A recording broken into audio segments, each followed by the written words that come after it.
Good morning. आज हम भारत में यूरोपीय कंपनी का आगमन देखेंगे कि 7 महाद्वीप में एशिया और यूरोप के बारे में पढ़ेंगे कि उस समय यूरोप में व्यापार किस प्रकार और कहां से होता था। तो देखेंगे कि यूरोप जो है, यूरोप में एक जगह पड़ता है इटली, जो कि व्यापारिक केंद्र हुआ करता था। एशिया महाद्वीप से, एशिया से जितना भी व्यापार होता था वो व्यापार कहाँ हो रहा था? इटली में, यूरोप में। इस कारण से इटली जो जगह था काफी समृद्ध हो चुका था, बहुत बड़े बड़े नगर की स्थापना हो चुकी थी, वहां पे लोग बहुत अच्छा जीवन व्यतीत कर रहे थे। और उस समय देखेंगे कि यह जो है यूरोप महादेश में, यह रोमन साम्राज्य बोला जाता था इसको। कौन सा? रोमन साम्राज्य, जो कि 2 भागों में बटा हुआ था, एक पूर्वी रोमन और एक पश्चिमी रोमन। और इसी होकर के यह मार्ग जो है भूमध्य सागर, ईरान, लाल सागर, फारस होकर के एशिया से व्यापार किया जाता था, जो जल और स्थल दोनों मार्ग होकर के व्यापार होता था। फिर एक उसी समय एक घटना घटती है 1453 ईस्वी में। यूरोप में प्रवेश द्वार, व्यापारिक मार्ग जो था यूरोप में, एक कस्तूतुनिया जगह पड़ता है, कस्तूतुनिया, जो व्यापारिक मार्ग का, यूरोप का प्रवेश द्वार बोला जाता है। 1453 में क्या होता है कि ओटोमन तुर्की जो है कस्तूतुनिया पर आक्रमण करता है और कस्तूतुनिया पर क्या करता है? अधिकार कर लेता है, जिसके कारण जो है यह व्यापारिक मार्ग जो है अवरुद्ध हो जाता है। जब कस्तूतुनिया पर अधिकार होता है तो पूर्वी रोमन के जितने भी दार्शनिक, वैज्ञानिक, ज्ञानी व्यक्ति, इतिहासकार, सभी लोग क्या करते हैं, वहां से पूर्वी पश्चिमी रोमन में प्रवेश कर जाते हैं। पूर्वी रोमन को छोड़कर पश्चिमी रोमन में इटली प्रवेश करते हैं और वह अपने साथ प्राचीन यूनानी जो पुस्तक, उसको भी संग में ले आते हैं, जिसमें व्यवसायिक, विज्ञान, कला सबके बारे में जानकारी रहता है। और यह जगह पहले से ही संपन्न है। और जब पूर्वी रोमन के वैज्ञानिक सब यहाँ प्रवेश करते हैं, उसके बाद यहाँ से एक नया युग की शुरुआत होती है। नया युग क्या शुरुआत होती है कि सबसे पहले पुनर्जागरण। तो यह पुनर्जागरण पढ़ेंगे। पुनर्जागरण एक चैप्टर आएगा जिसमें कि इटली को पुनर्जागरण का केंद्र माना गया है। इसका कारण क्या था? इसका कारण यही था कि पूर्वी रोमन में भी जितने वैज्ञानिक, इतिहासकार, दार्शनिक लोग थे, सभी आ गए कहां पर? इटली पर।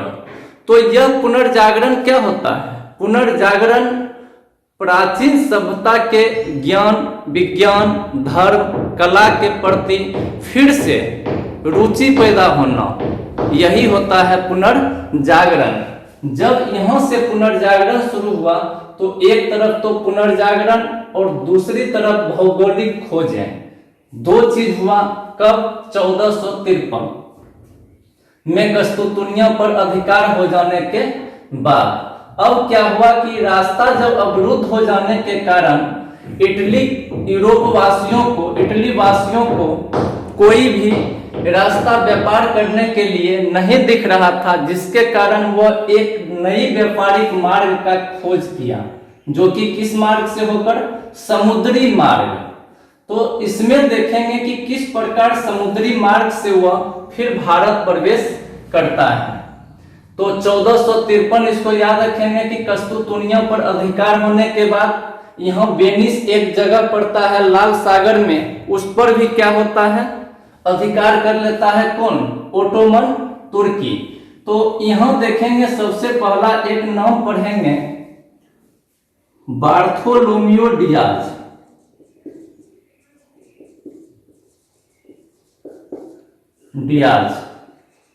कब? 1487 ईस्वी। 1487 ईस्वी में क्या होता है कि यह समुद्री मार्ग से जहाज से अपना भारत को खोजते हुए प्रवेश करता है और समुद्र से आते आते यहाँ एक जगह पड़ता है, यह दक्षिण अफ्रीका। कौन सा जगह? दक्षिण अफ्रीका। और इस जगह का नाम है उत्तर मासा अंतरिक्ष। उत्तर मासा अंतरिक्ष जो पढ़ेंगे 1947 में, इसी का नाम जो है आशा अंतरिक्ष रखा गया। आशा अंतरिक्ष। और इसका एक और नाम है केप ऑफ गुड होप। इस जगह का क्या हुआ कि बार्थोलोमियो डियाज खोज कर दिया, और खोज करने के बाद जो वह भारत के लिए निकला था, कुछ समझ नहीं आने के कारण यहां से फिर क्या हुआ कि वह लौट गया।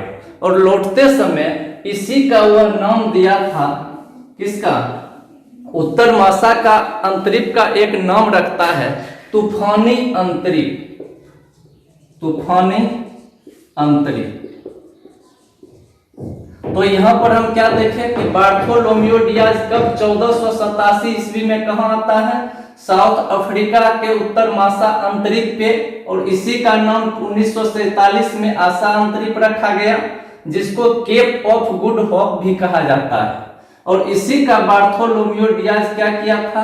नाम दिया था तूफानी अंतरिक्ष। फिर देखेंगे इसके बाद कि इसका जब खोज हो जाता है, वह वापस चला जाता है, तो वहां से स्पेन का एक निवासी, किसका? स्पेन का, जिसका नाम क्या रहता है? कोलंबस। वह भी भारत की खोज के लिए निकलता है, लेकिन वह भी कहां का रहता है? Columbus Spain. लेकिन यह भी रास्ता भटक जाने के कारण यह कहां चला जाता है? अमेरिका। और अमेरिका क्या करता है? खोज कर देता है कब? 1492 ईस्वी। और जिस जगह वह गया था कि उससे लगा कि यह कहां है? भारत, इंडियन। तो उस जगह के व्यक्ति को क्या नाम दिया गया था? Red Indian.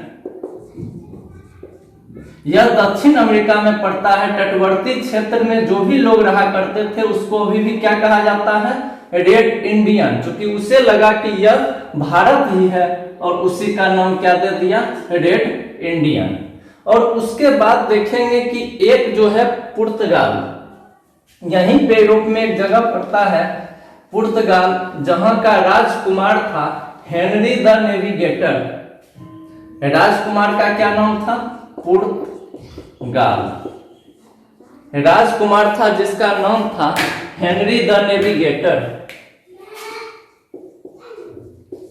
Henry the navigator. इसी के प्रयास से समुद्री मार्ग का खोज होना शुरू हुआ था। किसका?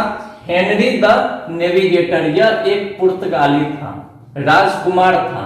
यह सबसे पहले क्या करता है? वहां से एक व्यक्ति जिसका नाम रहता है वास्को डिगामा। वास्को डिगामा, जिसको भेजता है कहां? भारत के लिए, भारत को खोज निकालने के लिए। और वह जो है वास्को डिगामा समुद्री मार्ग से होते हुए लगभग 1453 में ही वह वहां से निकलता है, और खोजते खोजते सबसे पहले कहां आता है? यही केप ऑफ गुड होप जगह का नाम है। और इसी का नाम उत्तर मासा अंतरिक्ष यहीं पे आता है। यहाँ पे उससे एक व्यापारी मिलता है। वह व्यापारी कहाँ का होता है? गुजरात का एक व्यापारी रहता है, जिसका नाम रहता अब्दुल मजीद। को याद रखेंगे कि कौन सा? अब्दुल मजीद। इसी की सहायता से क्या होता है कि यह जो है यहां से भारत की ओर प्रवेश करता है। और सबसे पहले यह भारत में कहां प्रवेश करता है? कालीकट। कालीकट यह जगह कौन सा पड़ता है वर्तमान में? केरल। और उस जगह का जहां प्रवेश किया था उस जगह का नाम था कप्पक राबू। याद रखेंगे, कप्पक राबू, यह उस जगह का नाम है। तो कौन प्रवेश किया है अभी? Vasco D gamma. यह किया था 17 मई 1498 ईस्वी में। कब? 17 मई 1498 ईस्वी। किसके मदद से? अब्दुल मजीद के मदद से कालीकट केरल में प्रवेश किया था। कौन? Vasco D gamma. इसको प्रवेश करने के बाद वहां पे एक हिंदू राजा रहता है जिसका नाम रहता है जमोरीन।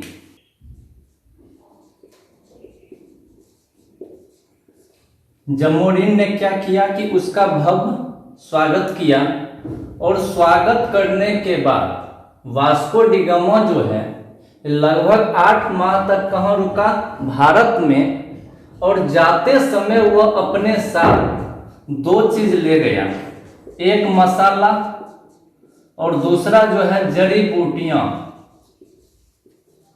जड़ी बूटियां यह वापस लेकर जाता है, और वापस जाने के बाद और जिस समय वापस जाता है उस समय जिस जहाज से जाता है उसका नाम रहता है हेक्टर।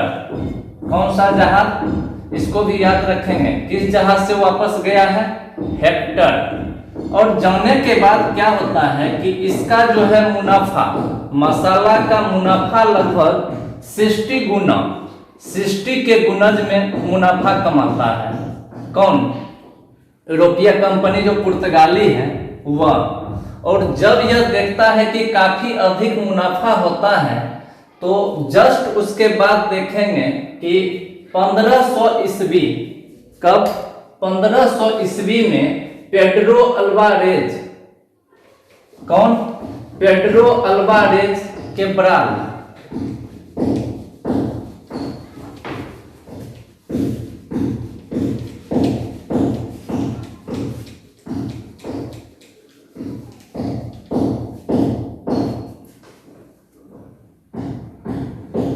पेड्रो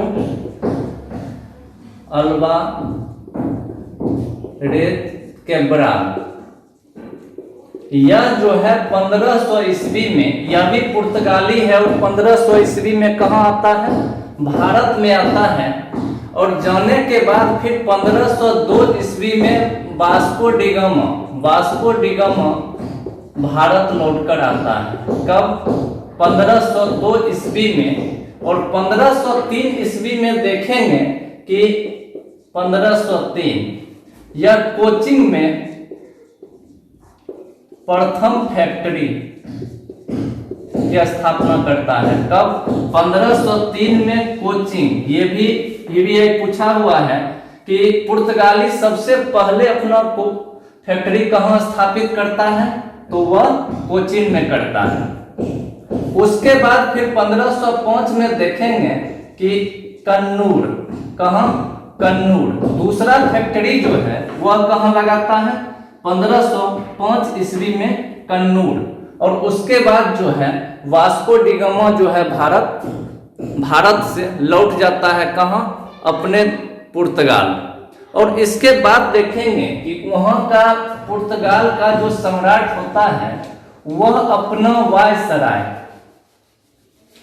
कौन सा? अपना वायसराय एक नियुक्त करके फिर कहाँ भेजता है? व्यापार करने के लिए भारत। उसका क्या नाम रहता है? फ्रांसिस्को द अल्मीडा, फ्रांसिस्को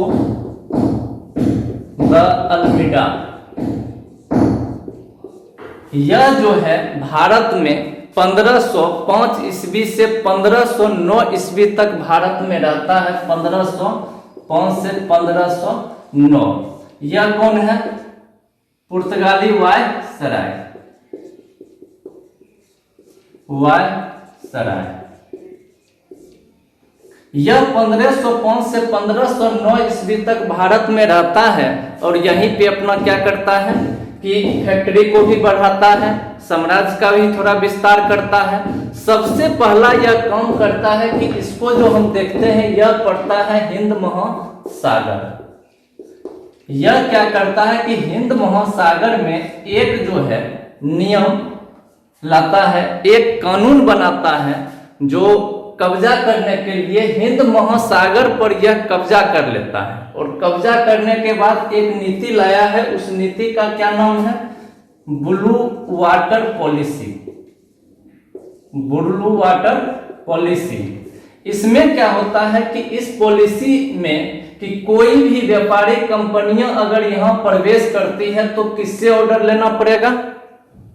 पुर्तगालियों से। पुर्तगाली के बिना कोई भी अदर कंपनी यहां पे व्यापार करने के लिए नहीं आ सकता है। इसी को बोला जाता है शांत जल की नीति। कौन बनाया था?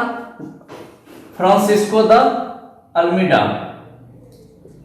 शांत जल की नीति। तो पहला तो इसका एक कार्य हो गया कि क्या किया कि हिंद महासागर में अपना एक पॉलिसी लाया, ब्लू वाटर पॉलिसी, शांत जल की नीति, और इसके बगैर कोई भी व्यापारिक कंपनियां यहां व्यापार नहीं कर सकता है। उसके बाद 1508 ईस्वी में एक घटना होता है कि गुजरात, मिस्र, तुर्की, ये सबका जहाज जो है कहां आता है? हिंद महासागर में। किसका किसका? मिस्र, तुर्की, गुजरात, ये सब, जिसके साथ इसका क्या होता है? युद्ध होता है। किसके साथ? यही मिस्र, तुर्की, गुजरात। लेकिन इसमें क्या होता है कि इसका हार हो जाता है। फ्रांसिस्को द अल्मीडा जो है हार जाता है। यह 1508 में होता है।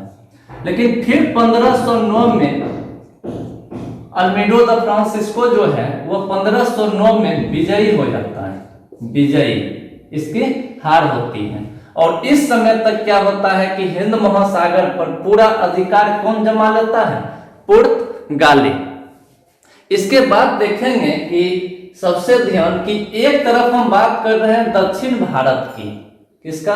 दक्षिण भारत की। और एक तरफ है उत्तर भारत। उस समय देखेंगे कि पीछे देखे हैं कि उस समय जिस समय इधर आया है पुर्तगाली भारत में प्रवेश किया है, उस समय जो है 1489 से लेकर 1517 ईस्वी तक यहां पे पढ़े थे सिकंदर लोदी।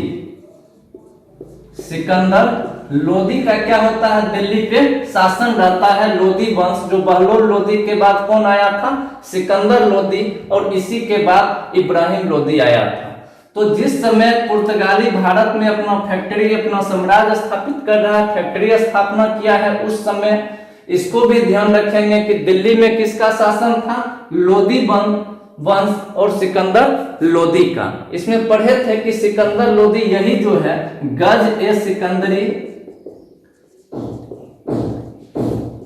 आगरा शहर का स्थापना, आगरा, यह क्या किया था कि आगरा को अपना राजधानी भी बनाया था। आगरा को राजधानी। कुतुब मीनार का भी देखे थे कि उसका भी मरम्मत करवाया। तो इसको भी ध्यान में रखेंगे कि उस समय दिल्ली पर किसका शासन चल रहा था। और उसी समय मुगल भी वहां प्रवेश किया था। जब देखे थे 1526 ईस्वी में प्रथम पानीपत का प्रथम युद्ध। प्रथम युद्ध। अब इसके बाद क्या होगा कि अल्मीडो द फ्रांसिस्को जो है, फ्रांसिस्को द अल्मीडा, ये जो है वापस लौट कर क्या होगा? चला जाएगा। लौट कर जाने के बाद फिर अगला जो है गवर्नर, पुर्तगाल का गवर्नर अल्फांसो डी अल्बुकर्क। इसके बाद फिर गवर्नर अगला कौन बनेगा? Alfonso de Albuquerque. इसको देखेंगे कि इसी बारे में जो पढ़ेंगे कि भारत में पुर्तगाली का असली संस्थापक, वास्तविक संस्थापक इसी को बोला जाता है। किसको? Alfonso de Albuquerque. Alfonso de Albuquerque. इसका कार्यकाल जो है यह 1509 से 1515 ईस्वी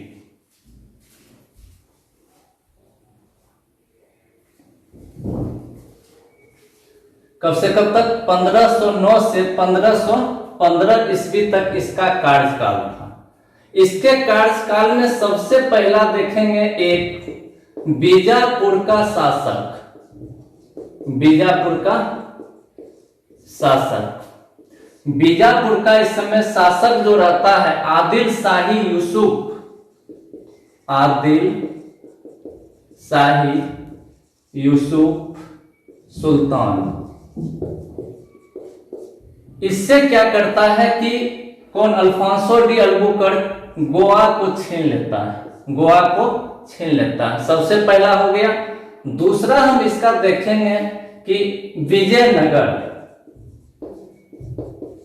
विजयनगर पढ़े थे 1336 ईस्वी में इसी विजयनगर का स्थापना कौन किया था? हरिहर एवं बुक्का दोनों भाई था, यही इसका क्या किया था? स्थापना किया था। किसका? विजयनगर। विजयनगर के साथ यहां उस समय जो इसका शासक रहता है उसके साथ कौन सा शासक? विजयनगर का कृष्णदेव राय। इसके साथ यह क्या करता है कि संधि कर लेता है। कौन? Alfonso de Albuquerque. तो उस समय एक तरफ फिर ध्यान देंगे कि दक्षिण में विजयनगर जो पड़ता है कहां पे? कर्नाटक में पड़ता है। और उस समय चल रहा था वहां पे किसका? सुलुक वंश, सुलुक वंश।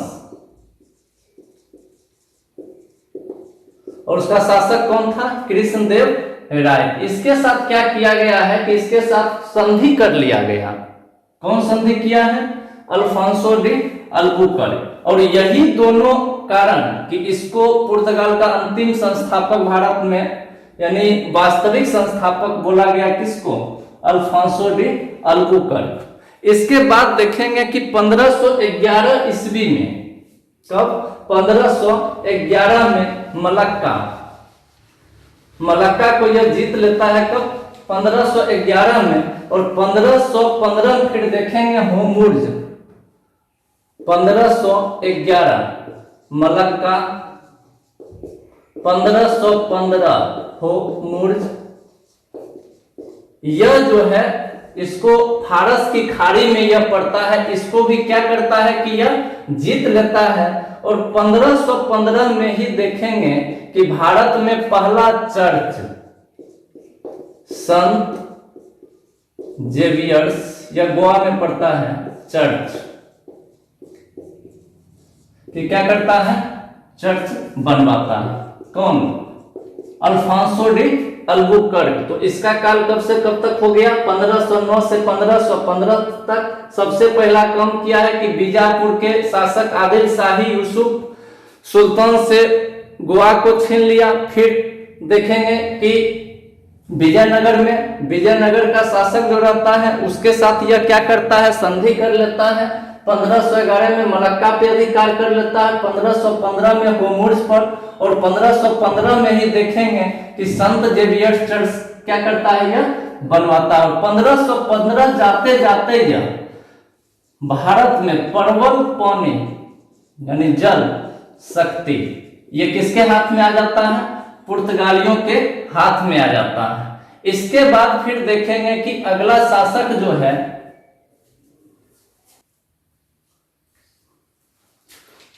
अगला governor Nuno de Cunha, Nuno de Cunha. इसका कार्यकाल कब से कब तक होगा? 1529 से 38 तक। नूनो डी कुन्हा 38 तक। सबसे पहला इसका देखेंगे कि मुख्यालय किसको, पुर्तगाली मुख्यालय किसको बनाया था? कोचिन को, मुख्यालय कोचिन को। लेकिन यह क्या करता है कि अपनी राजधानी को कहां लेकर चला जाता है? गोवा। गोवा कोचिन से वो अपनी राजधानी को कहां लेकर चला गया है? गोवा। और इसमें दो घटना, सबसे बड़ा घटना देखेंगे कि एक देखेंगे 1534 में। 1534 में क्या हुआ था कि हुगली में पुर्तगाली अपना, हुगली में पुर्तगाली अपना फैक्ट्री बनाया था। क्वेश्चन है पूछा हुआ कि 1534 में पुर्तगाली कहाँ बनाया था, तो हुगली में। और इसी को देखेंगे कि शाहजहां जब पढ़ रहे थे उस समय शाहजहां क्या करता है कि इसको नष्ट कर देता है। जो पुर्तगाली हुगली में अपना फैक्ट्री बनाता है इसको नष्ट कर देता है। हुगली में बनाकर पुर्तगाली क्या कर रहा था कि समुद्री जो जितने भी व्यापार कर रहे थे उसको लूट रहा था। लूटपाट के लिए यह बनाया गया था कि सामुद्रिक बेड़ा जितना भी था सबको क्या कर रहा था, लूट रहा था, जिसको शाहजहां क्या किया कि उसको नष्ट कर दिया। एक और घटना है कृष्णा बेसिन, 1534 में ही देखेंगे कृष्णा बेसिन। इसमें क्या हुआ था कि उस समय जो वहां का शासक था कृष्णा बेसिन में कि बहादुर शाह पढ़े थे पीछे भी कि दोनों में संधि हो जाता है। किसमें? बहादुर शाह गुजरात का शासक, दोनों में संधि हो जाता है। और संधि होने के बाद अंतिम दिनों में देखेंगे यही बहादुर शाह है जो हुमायूं के समय में कर्णावती को क्या हुआ था, कर्णावती हुमायूं से क्या मांगी थी, राखी भेजवाई थी रक्षा के लिए, बहादुर शाह से रक्षा करने के लिए। और बहादुर शाह हुमायूं के डर से क्या हुआ था, भागा था। और यही कृष्णा बेसिन पुर्तगालियों से जो संधि हुआ था उसमें अंतिम समय में देखेंगे 1535 में दोनों में क्या होता है कि एक दीवार बनाने को लेकर झड़प हो जाता है। क्या बनाने को? दीवार बनाने को लेकर के दोनों में, बहादुर शाह में और पुर्तगाली में, नूनो दी कुन्हा का सैनिकों में। और वहीं से क्या होता है कि वह गिर जाता है। कौन? बहादुर शाह 1535 में। 1535 में ही पढ़े थे कर्णावती क्या की थी, अपना 8 मार्च 1535 को जोहर की थी। कब? 8 मार्च 1535। और यही पुर्तगाली बेड़ा पर बहादुर शाह जाता है और दोनों में झड़प होता है पुर्तगालियों में और बहादुर शाह में। और वहीं जहाज पर से गिरकर इसका क्या हो जाता था, मृत्यु। किसका? बहादुर शाह का क्या हो गया था, मृत्यु हो गया था।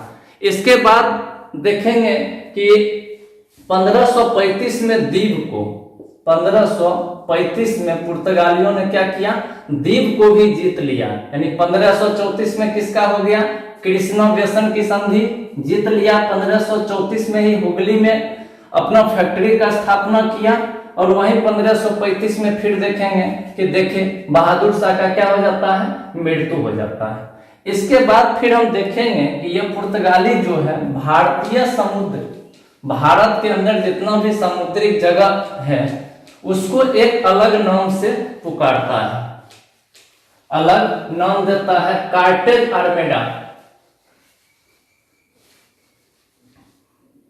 Estado da India, Estado da India.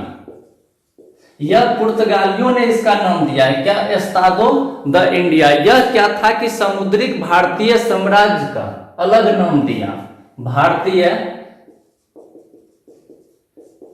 समुद्रिक साम्राज्य। इसका नाम क्या रख दिया, एस्तादो द इंडिया। और दूसरा एक और देखेंगे कि यह जो नियम बनाया था, पढ़े थे ब्लू वाटर पॉलिसी, तो उस नियम में उसका जो नाम दिया था कार्टेज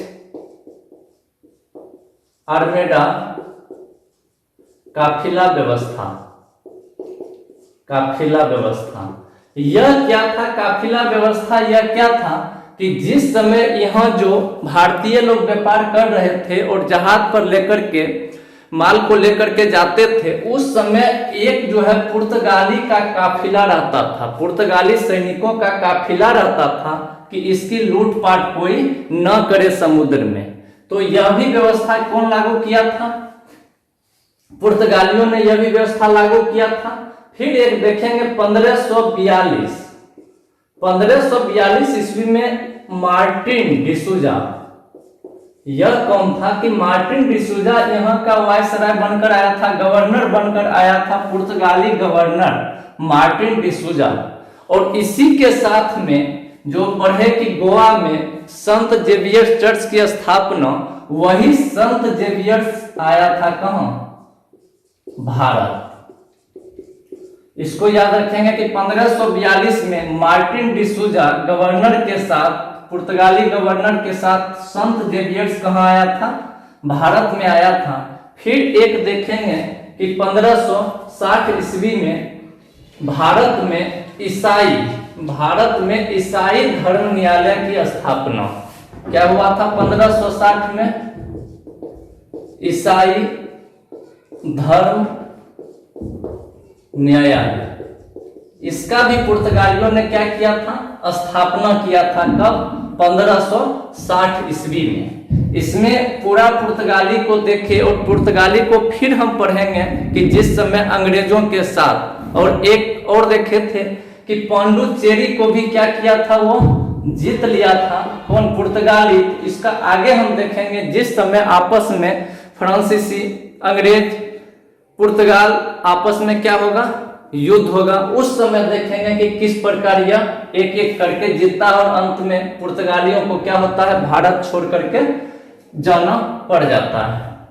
इसमें जो है पूर्व में बहुत सारे क्वेश्चन पूछे गए हैं कि इसको ध्यान में रखेंगे कि पुर्तगाली को भारत और जापान के बीच व्यापार प्रारंभ करने का श्रेय दिया जाता है। एक तो ध्यान रखेंगे कि दिया हुआ किसको भारत और जापान के बीच व्यापार करने का श्रेय दिया जाता है, तो वह कौन है? पुर्तगाली। पुर्तगाली जो था, एक ध्यान रखेंगे कि मध्य एशिया से तंबाकू, आलू, मक्का, ये जो है तंबाकू, आलू, मक्का, ये सब अमेरिका से लाया था भारत में। कौन? पुर्तगाली। और एक देखे थे छपाई खाना, प्रेस, छपाई का शुरुआत किसने किया था?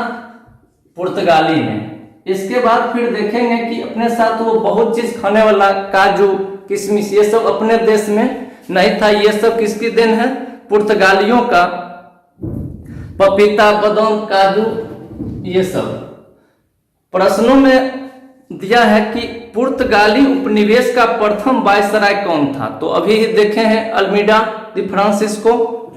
पुर्तगालियों ने भारत में किस स्थान पर प्रथम दुर्ग का निर्माण किया था? तो कोचिंग में सबसे पहले अपना फैक्ट्री का स्थापना किया था।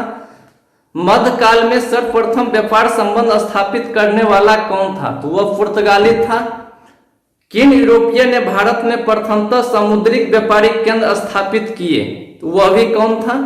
पुर्तगाली था। इसके बाद इसी के आगे देखेंगे कि क्रम में देखेंगे कि पुर्तगाल के बाद कौन आया, जैसे डच, फिर ब्रिटिश आ गया, फिर फ्रांस। तो इस प्रकार इसका अगला वीडियो, एक और वीडियो जो होगा वह भी होगा भारत में यूरोपीय कंपनी। Thank you.